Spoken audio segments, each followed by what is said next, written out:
নমস্কার। আজকের ভিডিওতে আলোচ্য বিষয় মিথুন রাশির 2026 সাল কেমন যাবে। সঙ্গে বলি, ভিডিওটি ভালো লাগলে সাবস্ক্রাইব করতে ভুলবেন না। এছাড়াও জ্যোতিষ সংক্রান্ত যে কোনো পরামর্শ সম্পূর্ণ বিনামূল্যে পেতে ফোন করতে পারেন এই নম্বরে, বা হোয়াটসঅ্যাপ করতে পারেন এই নম্বরে 7003292110। আবার বলি, জ্যোতিষ সংক্রান্ত যে কোনো পরামর্শ সম্পূর্ণ বিনামূল্যে পেতে আপনারা ফোন করতে পারেন বা হোয়াটসঅ্যাপ করতে পারেন এই নম্বরে 7003292110। এবার আসা যাক মিথুন রাশি 2026 কেমন যাবে। প্রশান্ত, সদালাপী, জ্ঞান বুদ্ধি, স্নিগ্ধতা এই রাশির জাতক জাতিকার বিশেষ বৈশিষ্ট্য। তবে সর্বক্ষেত্রেই একটা দ্বন্দ্বভাব, অর্থাৎ সুখ দুঃখের মিশ্রণ, নিষ্ঠুর ও কোমলতার এক মিশ্রণ এই রাশির জাতক জাতিকাদের আর একটি বিশেষ প্রকাশও বলা যেতে পারে। প্রসঙ্গত মিথুন রাশির অধিপতি গ্রহ হচ্ছে বুধ, এবং জ্যোতিষশাস্ত্রে বুধ গ্রহকে বলা হয় বালক গ্রহ। যাই হোক, এবারে আমরা আসি মূল আলোচ্য বিষয় 2026 কেমন যাবে মিথুন রাশির জাতক জাতিকা। বছরের জানুয়ারি মাসের মাঝামাঝি সময় হতে পুরো জানুয়ারি এবং মার্চ মাসের পুরোটাই রাশিপতি বুধ ষষ্ঠপতি ও একাদশপতি মঙ্গলের সঙ্গে যুক্ত থাকবে। আবার বলি, বছরের একদম জানুয়ারি মাসের মাঝামাঝি সময় হতে পুরো জানুয়ারিটা এবং মার্চ মাসের পুরো রাশিটাই রাশিপতি বুধ ষষ্ঠপতি ও একাদশপতি মঙ্গলের সঙ্গে যুক্ত থাকবে। আবার এক্ষেত্রে বুধ চতুর্থপতিও বটে। সেক্ষেত্রে এক কথায় বলা যেতে পারে, পারিবারিক বিভিন্ন সমস্যার দরুন জানুয়ারি মাসের শেষ অর্ধেকটায় দৈনন্দিন কর্মস্থানটি বিভিন্ন কারণে বিব্রত হতে পারে। যেহেতু বুধ আবার এখানে চতুর্থপতিও, সেক্ষেত্রে বলা যেতে পারে মাতৃভাব বা ভূমি সংক্রান্ত বিভিন্ন বিষয় নিয়েও কর্মস্থানটি কিন্তু বিভিন্নভাবে বিব্রত হওয়ার সম্ভাবনা দেখা যায়। এছাড়া স্বাস্থ্যের দরুন, বিশেষ করে কফজনিত সমস্যার দরুনও দৈনন্দিন কর্মক্ষেত্রটি কিন্তু বিভিন্নভাবে বিপর্যস্ত হতে পারে। তবে যেহেতু মকরে জানুয়ারি মাসের মাঝামাঝি সময় হতে ফেব্রুয়ারির শেষ পর্যন্ত মঙ্গল উচ্চস্থ অবস্থায় থাকবে, এবং মঙ্গল এক্ষেত্রে ষষ্ঠপতিও বটে, এবং মঙ্গল যেহেতু এক্ষেত্রে অষ্টমে থাকছে, সেক্ষেত্রে কর্মক্ষেত্রে কিছু বাধাবিঘ্ন থাকলেও তা কিছুটা কিন্তু কম হলেও হতে পারে। তবে মার্চ মাসে এই মঙ্গল যেহেতু মিথুন রাশির ভাগ্যস্থানে রাহু যুক্ত থাকবে এবং সঙ্গে রাশিপতি বুধও যুক্ত থাকবে, সেক্ষেত্রে এক কথায় বলা যেতে পারে ভাগ্যস্থানে আয় ভাগ্যটি মার্চ মাসে কিছুটা হলেও বিড়ম্বনার সৃষ্টি করতে পারে, এবং এই সময় স্বাস্থ্যের দিকটাও কিন্তু বিশেষভাবে মিথুন রাশির জাতক জাতিকাদের একটু নজরে রাখা উচিত।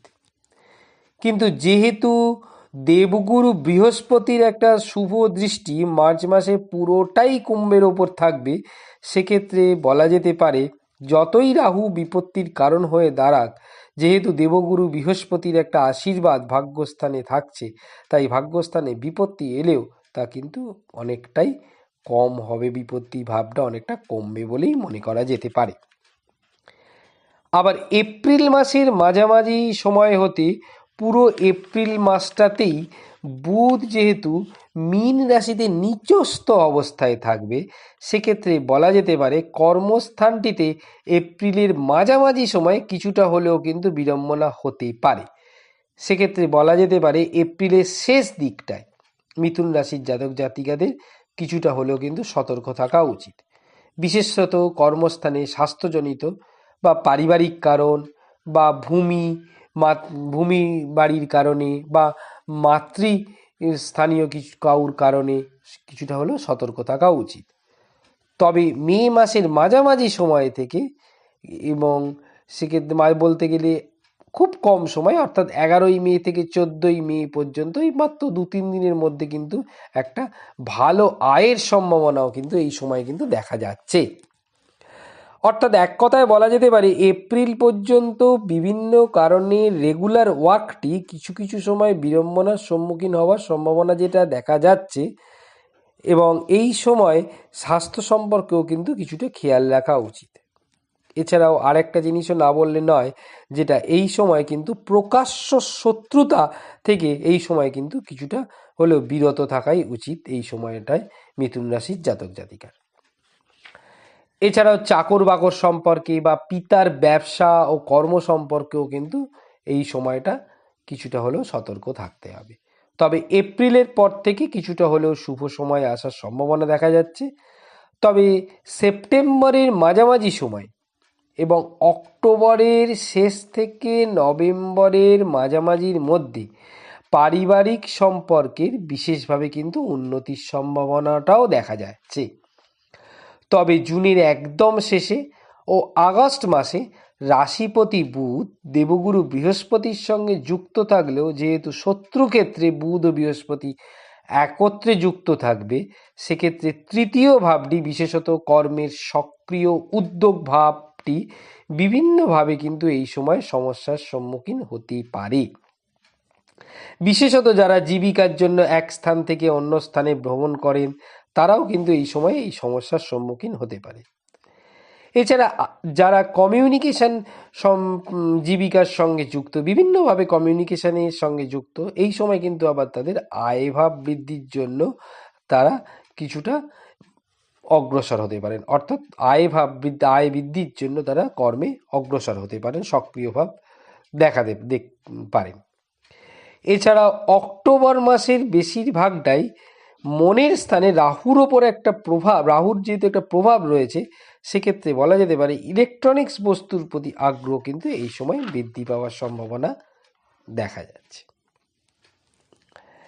এবার আসা যাক মিথুন রাশির, যেটা আমরা বলে থাকি সর্বশেষে, মিথুন রাশির প্রতিকার সম্পর্কে, অর্থাৎ কি করলে সারা বছরটা মিথুন রাশির জাতক জাতিকাদের একটু ভালো যাবে, সেটা আমরা এর সঙ্গে যেটা বলে থাকি।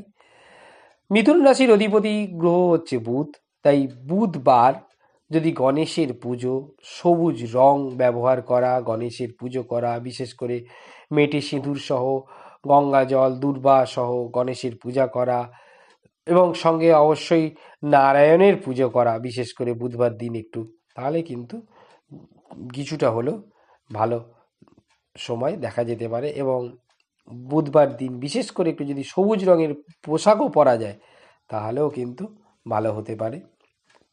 তবে খেয়াল রাখতে হবে যে গণেশের পুজো বুধবার দিন মিথুন রাশির জাতক জাতিকা করবেন, সেক্ষেত্রে কিন্তু গণেশকে মানে পুজোর ঘরে গণেশ যেন একটাই থাকে, এবং গণেশকে দুর্বা গঙ্গা জল মেটে সিঁদুর সহ পূজা করতে হবে।